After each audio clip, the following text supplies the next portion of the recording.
held an aesthetically unconventional upbringing. They had been taken to Paris and Florence and Rome to breathe in art, and they had been taken also in the other direction, to The Hague and Berlin, to great socialist conventions, where the speakers spoke in every civilized tongue, and no one was abashed.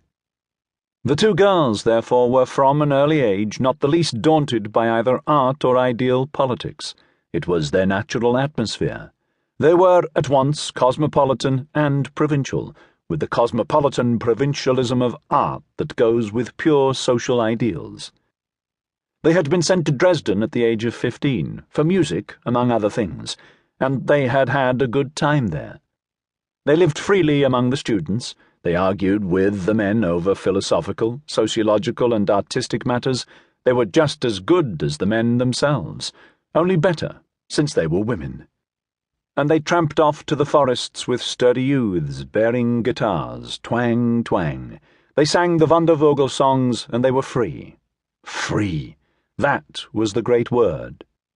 Out in the open world, out in the forests of the morning, with lusty and splendid-throated young fellows, free to do as they liked, and, above all, to say what they liked.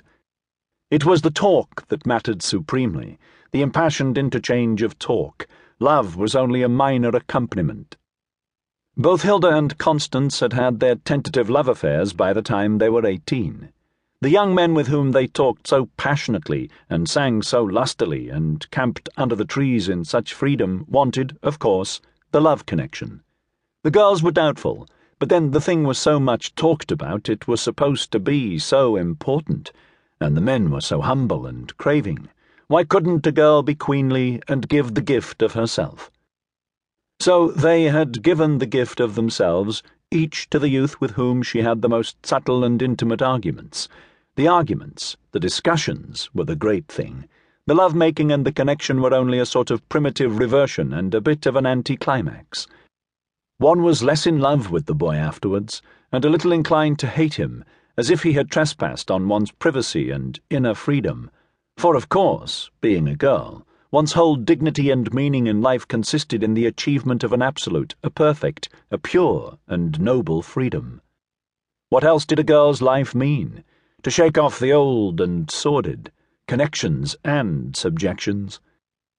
And however one might sentimentalize it, this sex business was one of the most ancient, sordid connections and subjections.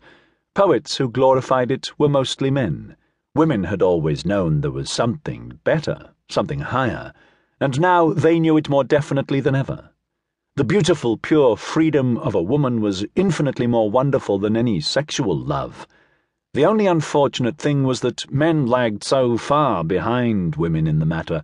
They insisted on the sex thing like dogs. And a woman had to yield. A man was like a child with his appetites. A woman had to yield him what he wanted, or like a child he would probably turn nasty and flounce away, and spoil what was a very pleasant connection. But a woman could yield to a man without yielding her inner, free self. That the poets and talkers about sex did not seem to have taken sufficiently into account. A woman could take a man without really giving herself away. Certainly she could take him without giving herself into his power. Rather, she could use this sex thing to have power over him. For she only had to hold herself back in sexual intercourse and let him finish and expend himself without herself coming to the crisis. And then she could prolong the connection and achieve her orgasm and her crisis while he was merely her tool. Both sisters had had their love experience by the time the war came, and they were hurried home.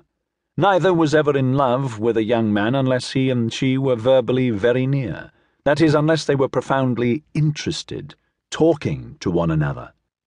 The amazing, the profound, the unbelievable thrill there was in passionately talking to some really clever young man by the hour, resuming day after day for months, this they had never realized till it happened. The paradisal promise, "Thou shalt have men to talk to," had never been uttered. It was fulfilled before they knew what a promise it was.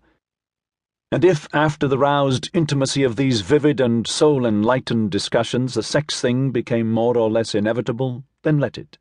It marked the end of a chapter. It had a thrill of its own, too, a queer, vibrating thrill.